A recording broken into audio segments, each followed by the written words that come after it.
وغلاء بذورها محليا، ما يجعل إقبال الفلاحين على زراعتها ضئيلا رغم الإمكانيات الطبيعية التي تزخر بها الولاية.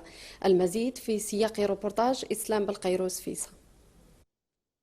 بعد أن وصل سعره لرقم قياسي تجاوز أحيانا 1700 دينار وأصبح الثوم بعيد المنال عن المواطن الجزائري، اتجهنا صوب ولاية ندية، واحدة من أكبر ولايات الوطن إنتاجا فلاحيا، لنتقصى أسباب هذا الارتفاع الجنوني.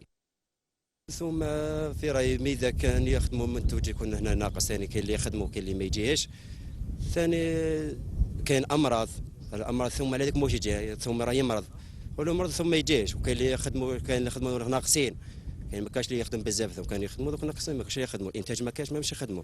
جمال أحد فلاحي المنطقة ومن أكبر منتجي الثوم بها أرجع سبب هذا الارتفاع لحظر استيراد هذا المنتوج الفلاحي.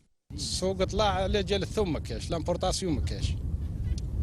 الفلاح كي يجي راح يغرس الثوم هكذا يجيه غالي، الزريعه تجيه غاليه، ما يغرسهاش الثوم فيه الفري بزاف، خدام يغرس له غير شويه هكذا ب 120,000، والزيتون كشو ب 120,000، وتقلعوا ب 120,000 يسمى فيه الفري.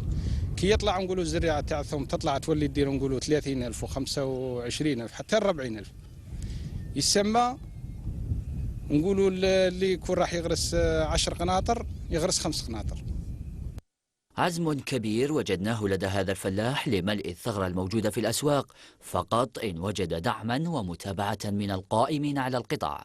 كاين الناس اللي عندهم تراب وما يخدموش، واحنا نحبوا نخدموا وما عندناش تراب. كل عام وين نكرو، نهار نكرو هنا، نهار في السواقي، نهار في بني سليمان، كل نهار وين. انا الدولة لو كانت دعمني بالتراب قادر نخدم حتى 40 قطار 50 قطار ثوم. هذا الخلل في موازين الأسعار في السنوات الأخيرة نتيجة سياسة حظر استيراد جملة من المواد دون إيجاد بديل دفعتنا لطرح التساؤل إن كانت هذه القرارات استشيرت فيها القطاعات الأخرى.